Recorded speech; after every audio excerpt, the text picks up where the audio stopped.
Hello friends, आज हम पढ़ेंगे क्लासिफिकेशन ऑफ क्रॉप्स, फसलों का वर्गीकरण का लेक्चर 5th, जो कि सेकेंड लास्ट लेक्चर है, फुल्ली बेस्ड ऑन एनसीईआरटी। तो चलिए स्टार्ट करते हैं। प्लीज़ और एक बात, व्हाट्सएप ग्रुप और टेलीग्राम ग्रुप में ऐड हो जाए, जो कि वीडियो के डिस्क्रिप्शन में दिया हुआ है। और please like, subscribe and share my videos.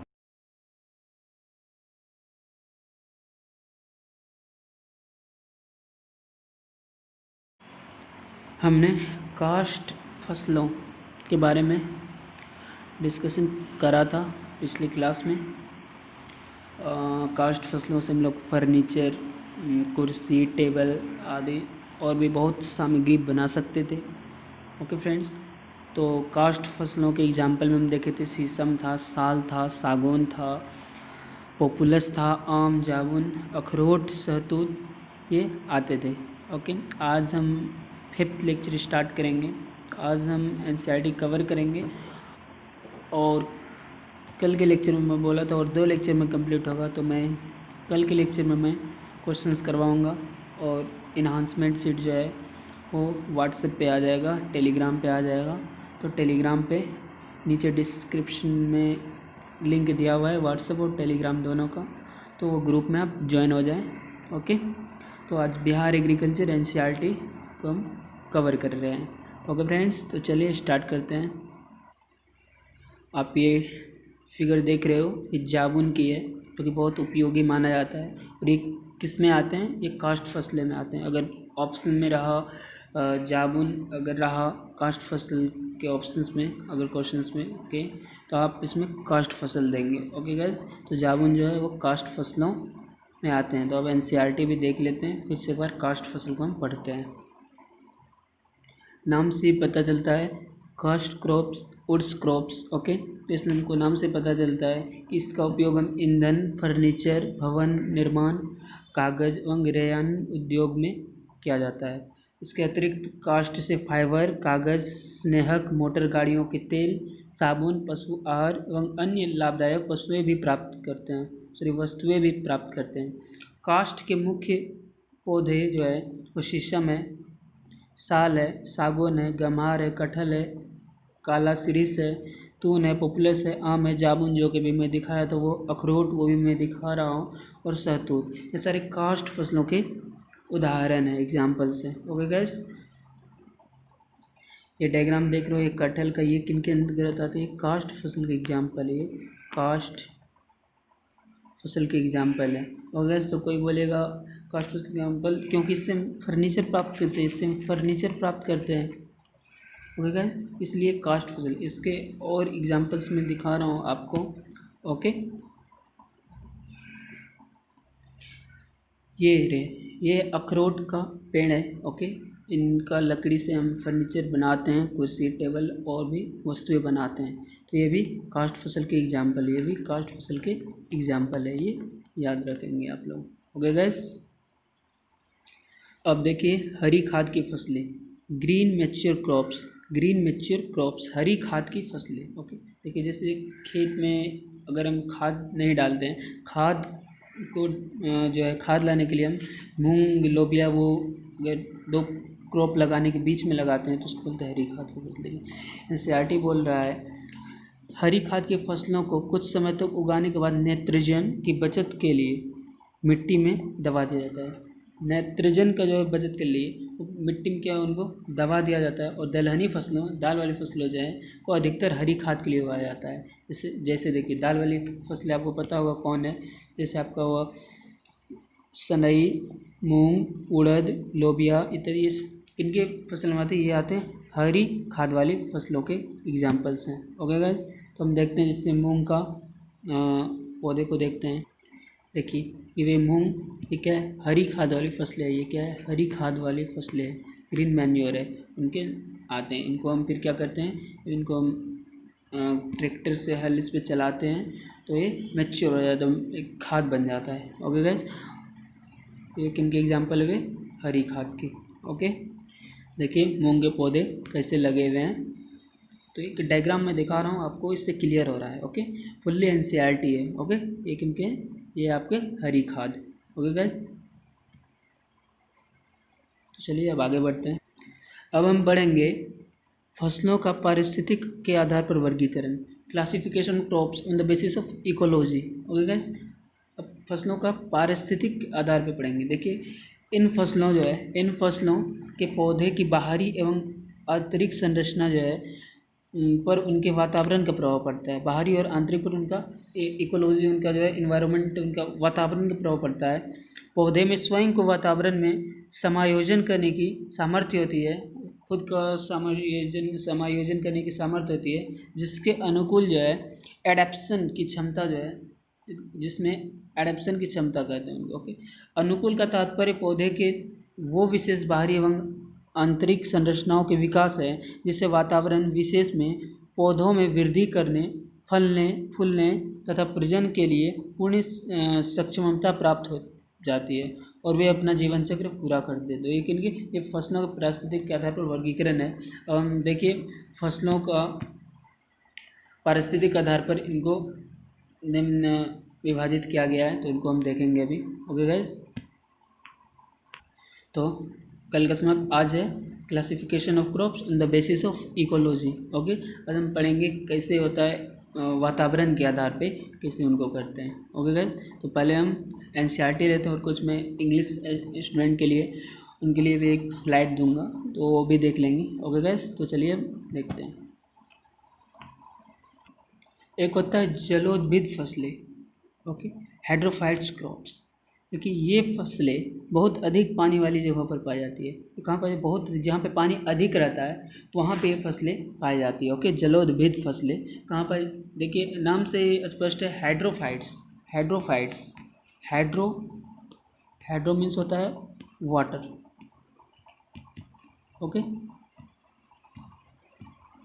Hydrophytes, तो जहाँ पे हाइड्रो लगा हुआ है समझ लीजिए वहाँ वाटर है। ओके, और देखिए पे पाए जाते हैं। इनके कुछ भाग यथा जड़, प्रकंद आदि पानी के संपर्क में रहते हैं। इनके जो है रूट्स जो हैं, जड़ जो है वो पानी के कांटेक्ट में रहते हैं, संपर्क में रहते हैं। अब इनके एग्जांपल्स आप देखेंगे, सिंघाड़ा, मैं पिछले लेक्चर में इनका पिक्चर दिखा चुका हूँ। लोटस, कमल वे ईश्वर के उदाहरण है, तो मैं आपको कमल का दिखा रहा हूँ। जैसे एक होता है हाइसिंथ, वाटर हाइसिंथ, तो होता है जलकुंभी, वो भी इनके एग्जाम्पल हैं।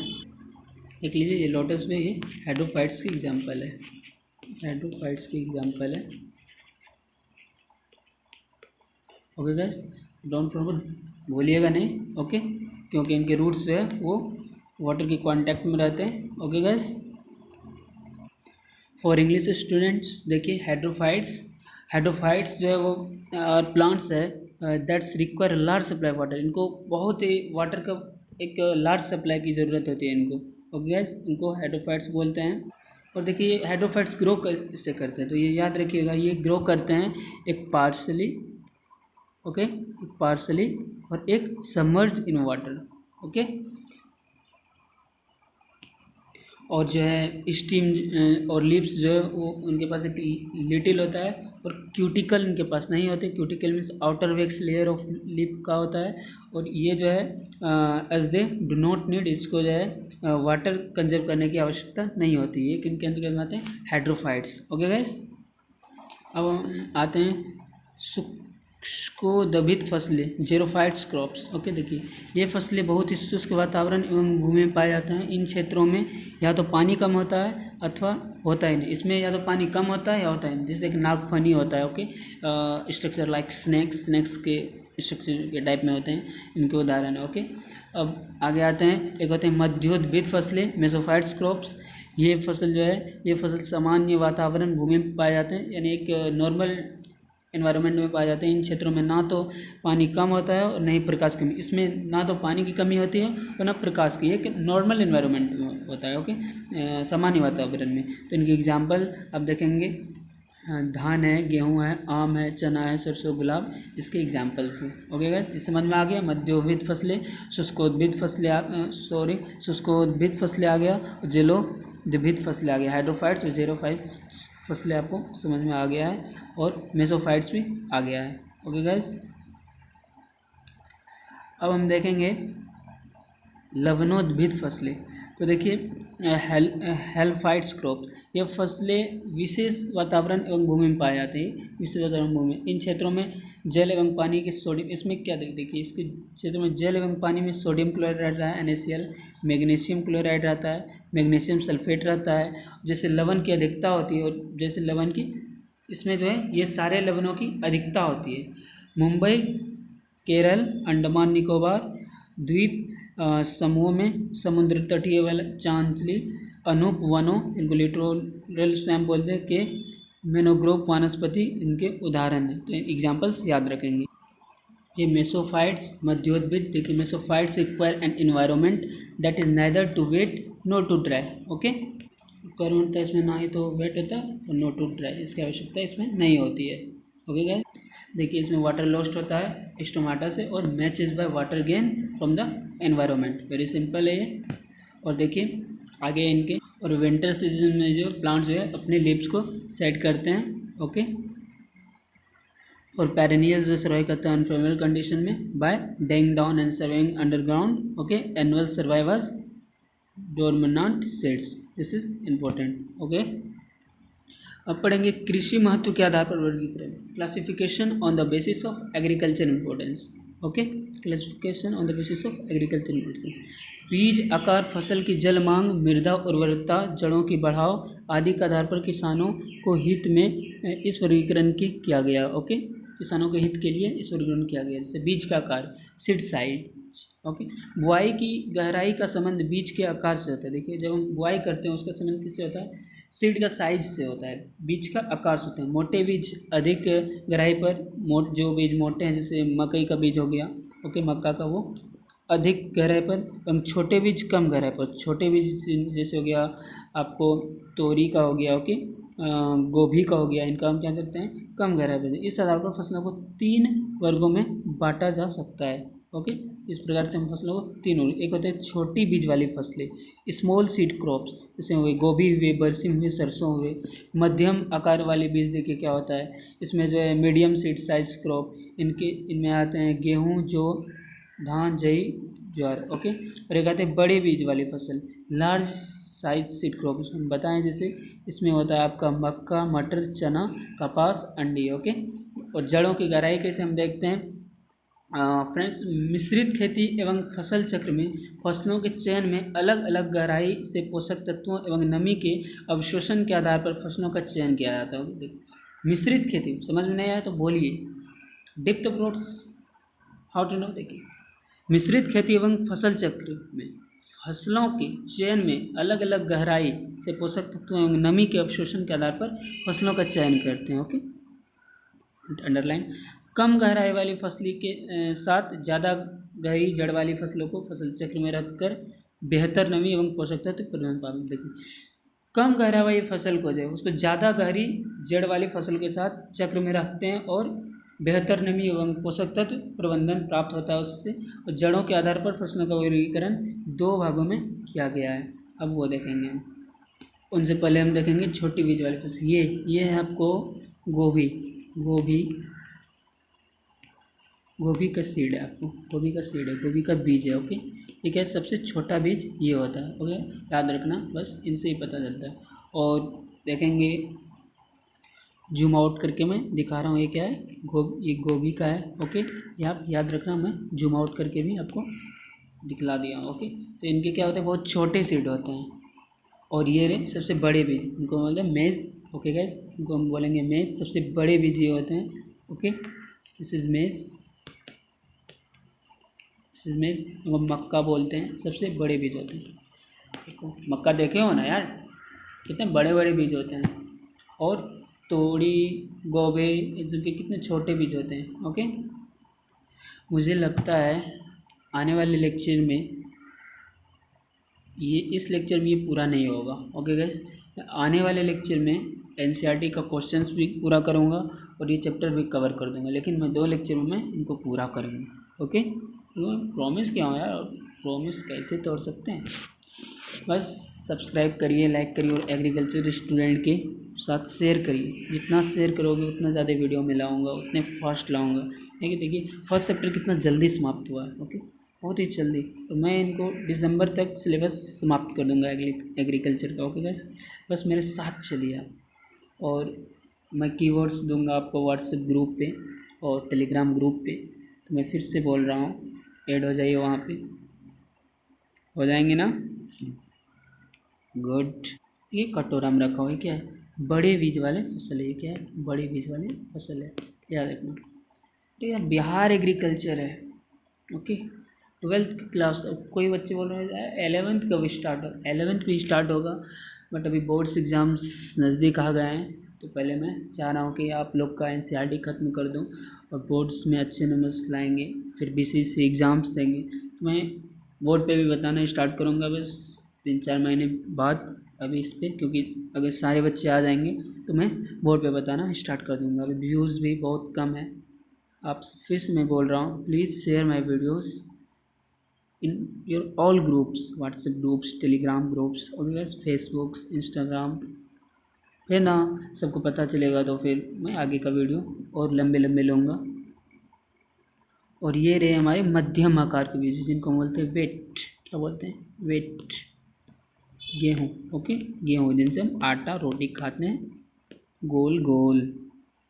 मम्मी का रोटी गोल गोल। ओके, किस में आते हैं? हिंदी में। गैस और एक देख लो, बोरियत तो नहीं हो रही है ना? तो क्या आप बोल रहे हो? मैं बोरियत नहीं होना है, मज़े के साथ पढ़ना है। ओके, और कोई भी प्रॉब्लम हो, जितना मैं पढ़ाया हूँ, तो कमेंट सेक्शन में सारे के सारे क्वेश्चन आप पूछो मेरे से।